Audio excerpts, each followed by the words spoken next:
തന്നെ police arrest ചെയ്താൽ ഒരാഴ്ചക്കകം പിണറായി വിജയന്റെ പൊന്നോമന പുത്രിയെയും അകത്താക്കും എന്ന 2020 നേതാവ് സാബു എം ജേക്കബിന്റെ ഭീഷണിയിൽ ആകെ ഞെട്ടിവിറച്ച് കിളി പോയ മട്ടിലിരിക്കുകയാണ് പിണറായി വിജയൻ. കുന്നത്തുനാട് MLA PV ശ്രീനിജനെ ജാതീയമായി അധിക്ഷേപിച്ചു എന്ന കേസിൽ സാബുവിനെ കഴിഞ്ഞ ദിവസം പോലീസ് ചോദ്യം ചെയ്തിരുന്നു. പുത്തൻകുരിശ് DYSP ഓഫീസിലായിരുന്നു ചോദ്യം ചെയ്യൽ. പട്ടികജാതി പട്ടികവർഗ പീഡന നിരോധന നിയമപ്രകാരം സാബുവിനെതിരെ നടപടി ആവശ്യപ്പെട്ടാണ് DYSPക്ക് ശ്രീനിജൻ പരാതി നൽകിയത്. ഇതേ വിഷയം ചൂണ്ടിക്കാട്ടി നിയമസഭാ സ്പീക്കർ AN ഷംസീറിനും ശ്രീനിജൻ പരാതി നൽകിയിട്ടുണ്ട്. MLA നൽകിയ പരാതിയുടെ അടിസ്ഥാനത്തിൽ സാബു എം ജേക്കബിനെ നിയമസഭാ സമിതിക്ക് മുമ്പാകെ വിളിച്ചു വരുത്താനിരിക്കെയാണ് സാബു മുഖ്യമന്ത്രിയെ വെല്ലുവിളിച്ചിരിക്കുന്നത്. മകളെപ്പറ്റി ആരെങ്കിലും ഉള്ളത് പറഞ്ഞാൽ പോലും സമനില തെറ്റി ആർത്തട്ടഹസിച്ച് വാളെടുക്കുന്ന പുത്രീ വത്സലനാണ് പിണറായി എന്ന് നമുക്കൊക്കെ അറിയാമല്ലോ. നിയമസഭയിൽ മാത്യു കുഴൽനാടൻ വീണക്കെതിരെ ആരോപണം ഉന്നയിച്ചപ്പോഴെല്ലാം സമനില തെറ്റി ആക്രോശിക്കുന്ന പിണറായിയെ നാം പലവട്ടം കണ്ടതാണ്. ഇപ്പോൾ കാര്യങ്ങളെല്ലാം സത്യമെന്ന് ബോധ്യപ്പെട്ടതോടെ ആക്രോശവും കലിതുള്ളലിനും പകരം നിലവിളിയും കാലുപിടുത്തവുമാണ്. പ്രധാനമന്ത്രിക്ക് മുമ്പിൽ കൈരണ്ടും കൂട്ടിപ്പിടിച്ച് മുതുകു വളച്ചോച്ചാനിച്ചു നിൽക്കുന്ന ദയനീയ ചിത്രം നമ്മുടെ മുമ്പിൽ ഉണ്ടല്ലോ. അതവിടെ നിൽക്കട്ടെ. ഏതായാലും സാബു കയറി പിടിച്ചത് ആ ബലഹീനതയിൽ തന്നെയാണ്.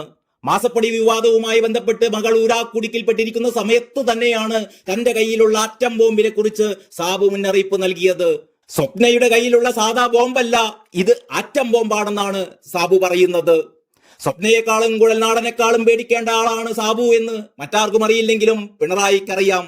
അതുകൊണ്ട് തന്നെ സംഗതി കോംപ്രമൈസ് ആക്കാനുള്ള പാച്ചിലിലാണ് ഇപ്പോൾ മുഖ്യൻ. ഇതിനായി തന്റെ വിശ്വസ്തനായ ഒരു മന്ത്രിയെ തന്നെയാണ് ചുമതലപ്പെടുത്തിയിരിക്കുന്നത് എന്നാണ് അറിയാൻ കഴിയുന്നത്. സാബുവിന്റെ ആറ്റം ബോംബ് ഭീഷണിയെ കുറിച്ച് നേരിട്ട് കേട്ട അഡ്വക്കേറ്റ് ജയശങ്കർ അദ്ദേഹത്തിന്റെ ഒരു വീഡിയോയിൽ ഇത് സംബന്ധിച്ച് കുറെ കാര്യങ്ങൾ വെളിപ്പെടുത്തുന്നുണ്ട്. ഫെബ്രുവരി 25 ഞായറാഴ്ച കിഴക്കമ്പലത്ത് നടന്ന 2020 മഹാസംഗമത്തിലായിരുന്നു സാബു എം ജേക്കബിന്റെ ആറ്റം ബോംബ് ഭീഷണി.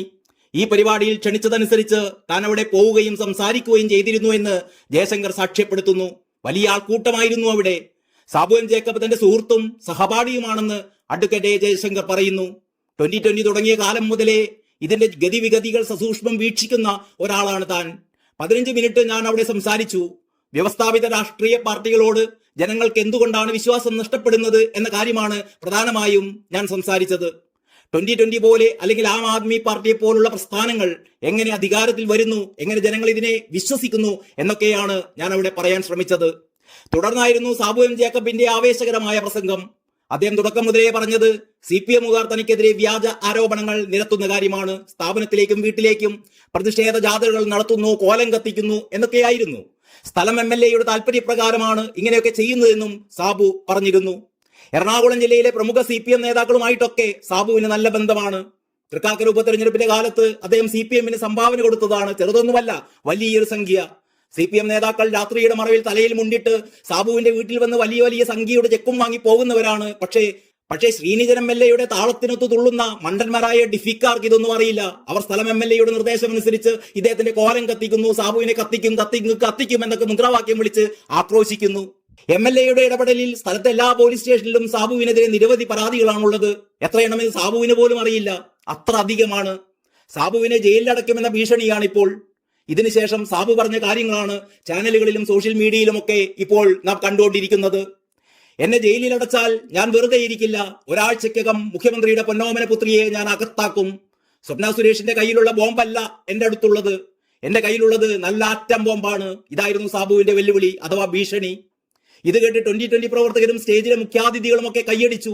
അതിനുശേഷം അദ്ദേഹം പറഞ്ഞ കാര്യം മുഖ്യമന്ത്രിയുമായി അദ്ദേഹത്തിന് വ്യക്തിപരമായി നല്ല അടുപ്പമുണ്ട് എന്നതാണ്. വളരെ കാലത്ത് അടുപ്പം. മുഖ്യമന്ത്രി വിദേശത്ത് പോയപ്പോഴൊക്കെ സാബുവും കൂടെ പോയിട്ടുണ്ടത്രേ. മയോ ക്ലിനിക്കിൽ ചികിത്സക്ക് പോയപ്പോഴും സാബു കൂടെ ഉണ്ടായിരുന്നു. ഇതൊക്കെ സാബു പറയുന്നതാണ്. ശരി തന്നെയോ എന്നറിയണമെങ്കിൽ മുഖ്യമന്ത്രിയോട് തന്നെ ചോദിക്കണം. മയോ ക്ലിനിക്കിൽ കിടന്നപ്പോൾ എല്ലാ ദിവസവും സാബു കൂടെ ഉണ്ടായിരുന്നു. അവിടെ നടന്ന കാര്യങ്ങളൊക്കെ സാബുവിന് നന്നായിട്ട് അറിയാം. സാബു അതൊന്നും പറയാത്തത് അദ്ദേഹത്തിന്റെ മര്യാദ കൊണ്ടും അന്തസ് കൊണ്ടും ഒക്കെയാണ്. പക്ഷേ ആ രീതിയിലുള്ളൊരു മര്യാദ മുഖ്യമന്ത്രിയുടെ ഭാഗത്തു നിന്നും ഉണ്ടായില്ല. ഇവർ തമ്മിലുള്ള കൊള്ളക്കൊടുക്കലുകളുടെ കണക്കൊന്നും നമുക്കറിയില്ല. ഏതായാലും ഇങ്ങനെയൊരു ഭീഷണിയാണ് സാബു മുഴക്കിയത് എന്ന് ജയശങ്കർ ചൂണ്ടിക്കാട്ടുന്നു. മുഖ്യമന്ത്രിയെ ജയിലിലാക്കുമെന്ന് സാബു പറഞ്ഞിട്ടില്ല. മുഖ്യമന്ത്രിയെ കസാരയിൽ നിന്ന് താഴെ ഇറക്കുമെന്നും സാബു പറഞ്ഞിട്ടില്ല. മകളെ അകത്താക്കുമെന്നാണ് ഭീഷണി. അകത്താക്കുമെന്നതിന്റെ അർത്ഥം എന്തെന്നും നമുക്കറിയില്ല. കേസിൽ ഉൾപ്പെടുത്തുമെന്നോ ജയിലിലാക്കുമെന്നോ ഒക്കെ ആയിരിക്കാം എന്ന് അനുമാനിക്കാം. സാബുവിന്റെ കയ്യിലുള്ള ആ ആറ്റം ബോംബിന്റെ പ്രഹരശക്തി എത്രയാണെന്നും നമുക്കറിയില്ല. ഹിരോഷിമയിലിട്ട ബോംബാണോ അതോ നാഗസാകിയിലിട്ട ബോംബാണോ എന്നൊന്നും അറിയില്ല. ഇനി മറ്റെവിടെയെങ്കിലും ഇടാൻ ബാക്കി വെച്ചിരുന്ന ബോംബാണോ എന്നും അറിയില്ല. ഏതായാലും സാബുവിന്റെ ഭീഷണി ഇത്രയുമാണ്. ഇനി എന്തു വേണമെന്ന് തീരുമാനിക്കേണ്ടത് കിഴക്കമ്പലത്തെ ഡിഫിക്കാരാണ്. പുത്തൻകുരിശ് പോലീസ് സ്റ്റേഷനിലെ ഇൻസ്പെക്ടറാണ്. സാബുവിന്റെ പേരിൽ ഇനിയും കേസെടുക്കുകയോ അദ്ദേഹത്തെ അറസ്റ്റ് ചെയ്യുകയോ ചെയ്താൽ നമുക്കറിയാം സാബു എന്ത് ബോംബാണ് പൊട്ടിക്കാൻ പോകുന്നത് എന്ന്. ആ ബോംബിന്റെ പ്രഹരശക്തി എത്രമാത്രം മാരകമാണ് എന്നും അപ്പോൾ നമുക്കറിയാനാകും. സാബു അവിടെ പറഞ്ഞതും ഞാൻ കേട്ടതുമായ കാര്യമാണ് ഞാൻ പറഞ്ഞത്. നിജസ്ഥിതി അറിയാൻ പോലീസിന്റെ അടുത്ത നടപടി വരെ കാത്തിരിക്കേണ്ടി വരുമെന്ന് ജയശങ്കർ പറയുന്നു. സാബു ബോംബ് പൊട്ടിച്ചാൽ ആർക്കൊക്കെ പരിക്കേൽക്കുമെന്ന് പറയാനും ഞാൻ ആളല്ല. അത് സാബുവിനും കാരണഭൂതനും മാത്രമേ അറിയാൻ കഴിയൂ എന്നും ജയശങ്കർ പറയുന്നു. ശ്രീനിജനും സാബുവും തമ്മിലുള്ള വഴക്കിലേക്ക് വീണയെ വലിച്ചിഴച്ചു കൊണ്ടുവന്നത് അത്ര ശരിയായോ എന്ന് മാത്രമാണ് ജയശങ്കർ വക്കീലിനുള്ള സംശയം. പക്ഷേ പ്രാണരക്ഷാർത്ഥമായിരിക്കാം സാബു ഇത്തരമൊരു വെല്ലുവിളി നടത്തിയിട്ടുണ്ടാവുക എന്ന് അദ്ദേഹം സമാധാനിക്കുന്നു. കാര്യങ്ങളൊക്കെ ആർക്കും ദോഷമില്ലാത്ത രീതിയിൽ അവസാനിക്കട്ടെ എന്ന് അദ്ദേഹം പ്രാർത്ഥിക്കുകയും ചെയ്യുന്നു. ഏതായാലും കോംപ്രമൈസ് വിജയിക്കട്ടെ എന്ന് നമുക്കും പ്രാർത്ഥിക്കാം. BJP-ക്കാരും അങ്ങനെ തന്നെ പ്രാർത്ഥിക്കുന്നുണ്ടാവാം. പിണറായിയും വീണയുമാണല്ലോ അവരുടെ പ്രതീക്ഷ. ബാക്കി കാര്യങ്ങൾ പിന്നാലെ. എല്ലാവർക്കും നല്ല ആറ്റം ബോംബ് നമസ്കാരം.